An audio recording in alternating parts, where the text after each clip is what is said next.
सर्वप्रथम मैं बिहार के तमाम उन क्रांतिकारी शिक्षक साथियों शिक्षिका बहनों को हृदय से अभिनंदन करना चाहता हूं कि जो आपने बिहार शिक्षक एकता मंच के आह्वान पे आज तक सक्षमता का फॉर्म न भरे हैं और न भविष्य में भरने को सोचे हैं। साथियों, आज मैं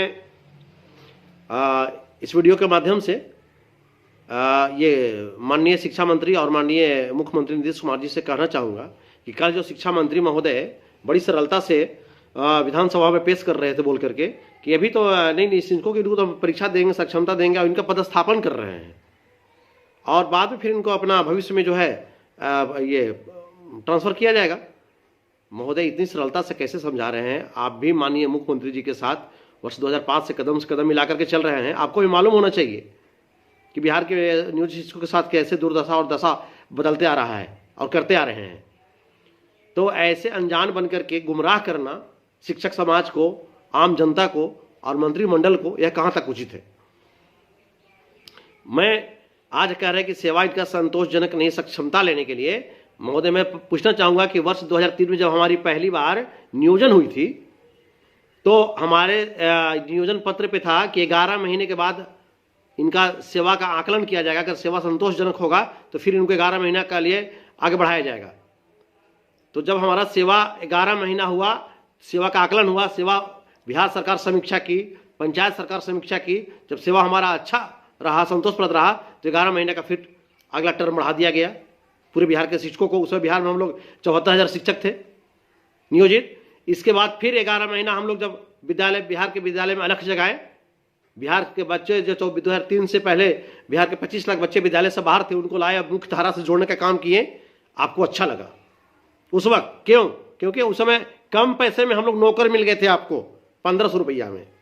तो आपको लगा कि चलो 1500 रुपया तो हम पान खा के थूक देते हैं, 1500 रुपया में बिहार के इतना शिक्षक मिल गया हमको, 74,000 बहाल कर लिए। आज दर्द हो रहा है क्योंकि पैसा बढ़ाना पड़ रहा है महंगाई के अनुसार। तो फिर आप 11 महीने बाद फिर बढ़ा दिए, 22 महीने कर दिए। फिर 22 महीने के बाद फिर था कि 11 महीने का 3 टर्म करना है। फिर आप संतोषप्रद सेवा फिर लिखे कि नहीं अच्छा सेवा किया है लोगों ने। फिर अब 33 महीना भी कर दिए। 33 महीने के बाद फिर आपको सेवा अच्छा लगा। हम लोगों ने एक आंदोलन किया 24 दिसंबर 2005 को पटना की धरती पर हड़ताली चौक पे, और 24 दिसंबर 2005 पटना और 27 दिसंबर 2005 औरंगाबाद की धरती पर आंदोलन किया।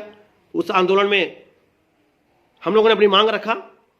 आपको अच्छा लगा कि चलो नौकर है, मांग रहा है सब, इतना अच्छा सेवा कर रहा है, क्या दिक्कत है, दे ही देते हैं। आपने बड़ी सरलता से, उसमें तत्कालीन शिक्षा मंत्री बिशन पटेल जी थे, आपने वार्ता के लिए बुलाया और हमारे उस 11 महीने की सेवा को बढ़ा करके 33 महीना किया। 33 महीना से आपने 60 साल कर दिया और 4,000 रुपया कर दिया 1500 से बढ़ा करके। आपको उस वक्त तक महोदय यह लगा कि चलो 3-4 हजार में लोग खींच के लाइफ पार कर देंगे। 60 साल करिए दिया है, 60 साल तक नौकर मिल गया। लेकिन समय समय पर आप हम लोग को ऐसा सदमा देते आए। 2004 में पुरानी पेंशन बंद हो गई, हम लोग 3 के बहाल थे, आप वहां भी डंडी मार दिए और मार करके हम लोग को लाके खड़ा कर दिए कि सब लोग एक साथ 100 से सबका नियोजन माना जाएगा। हम वहां भी चुप रह गए। 2009 आया, 2009 में आपने क्या किया?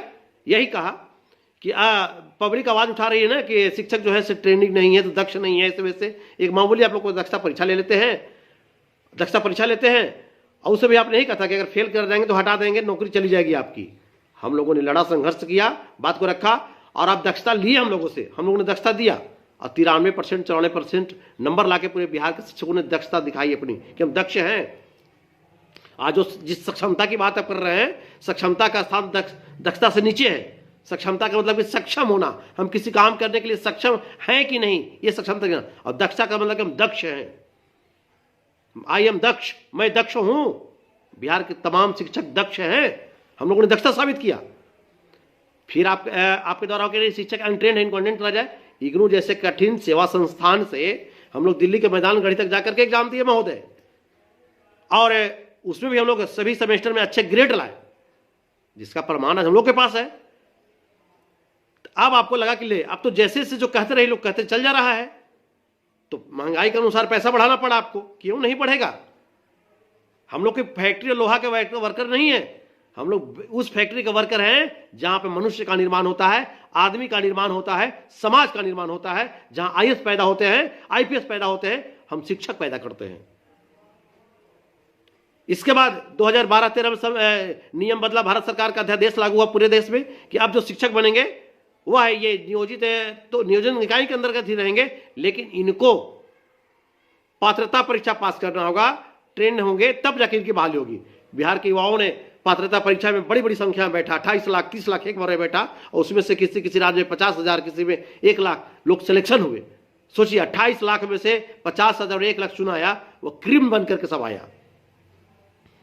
आज वो लोग भी सवाल उठा दिए सब लोग पर कि जितना टीईटी एसटी जितना नियोजित शिक्षा मित्र सब था, सबको एक लाइन में खड़ा करके और सक्षमता परीक्षा दिलवा रहे हैं कि सक्षमता दीजिए और राजकर्मी का दर्जा लीजिए। कौन सा राजकर्मी का तोहफा दे रहे हैं क्या? राजकर्मी क्या मिल रहा है हमको? अगर मिलता तो जिस राजकर्मी के दर्जा के लिए महोदय हम लोग आज 15 साल से संघर्ष कर रहे हैं सड़क पे, हम लोग छोड़ देते क्या? छोड़ देते कि आज राजकर्मी का दर्जा आप क्या दे रहे हैं कि बिहार का एक भी शिक्षक राजकर्मी का दर्जा लेना नहीं चाह रहा है आपसे? सक्षमता परीक्षा ला रहे हैं आप पब्लिक को दिखाने के लिए कि मामूली परीक्षा लेंगे, मामूली सक्षमता। कौन सा सक्षमता? हम लोग नए अभ्यर्थी हैं क्या कि पहले 1100 रुपए के 2 फार्म भरो, अफिडेविट कराओ, आंख का पुतले मिलाओ, अंगूठा मिलाओ। आज 20 साल से कहां थे हम लोग? कहां थे? पटना के पाली होटल में थाली मंच रहे थे हम लोग क्या है? और मिलाओ, इसके बाद यहां परीक्षा दो, यहां एडमिट कार्ड निकालो, वहां जमा करो, और परीक्षा पास करने पर क्या मिल रहा है? खुदा पहाड़ निकली चूहिया। अगर परीक्षा पास भी कर जाओ तो 3 जिला में बिहार के कहीं चले जाओ, जबकि शिक्षकों का ऐसे का स्थानांतरण है। परीक्षा पास कर जाओ। आज जो हमारे बीपीएससी वाला आ रहा है, भाई मेरा छोटा मेरा बेटा जिसको पढ़ा करके हम शिक्षक बनाए हैं, वो हमारा सीनियर हो जाएगा, क्योंकि हम जूनियर हो जाएंगे, क्योंकि हम 20 साल से काम कर रहे थे ना, हम जूनियर हो जाएंगे। वेतन भी जो हमारा उससे नीचे आ जाएगा। क्यों जाना चाहेगा राजकर्मी? क्या राजकर्मी दे रहे हैं आप? और शिक्षा मंत्री महोदय कह रहे हैं विधानसभा में कि अभी इनका पदस्थापन किया जा रहा है, बाद में ट्रांसफर किया जाएगा भविष्य में। इसकी जरूरत क्या पड़ गई आपको? शिक्षकों का ऐच्छिक स्थानांतरण है और रहेगा। हमें चाहिए बिना शर्त का राज्यकर्मी का दर्जा, पूर्ण रूप से। आप कौन से राजकर्मी का दर्जा दे रहे हैं? आप राजकर्मी का दर्जा नहीं दे रहे हैं। यह भुलावा है जो अंदर से बात सरकार की आई है कि सक्षमता परीक्षा एक बहाना है, वास्तविक में नियोजित शिक्षकों को हटाना है। आप लोगों ने तय किया है, ऐसी ऐसी बातें अंदर से आ रही है कि नियोजित वाला हमको वोट नहीं दिया है। महोदय लोकतंत्र है, लोकतंत्र में वोट देने का सबका अपना अधिकार है, और आप अगर एक वोट का बदला नियोजित शिक्षकों से ले रहे हैं, ऊपर वाले माफ नहीं करेंगे। गंभीरता से सोचिए। माननीय मुख्यमंत्री जी नीतीश कुमार जी और माननीय शिक्षा मंत्री विजय चौधरी जी, मैं आपसे निवेदन करना चाह रहा हूं कि शिक्षकों के साथ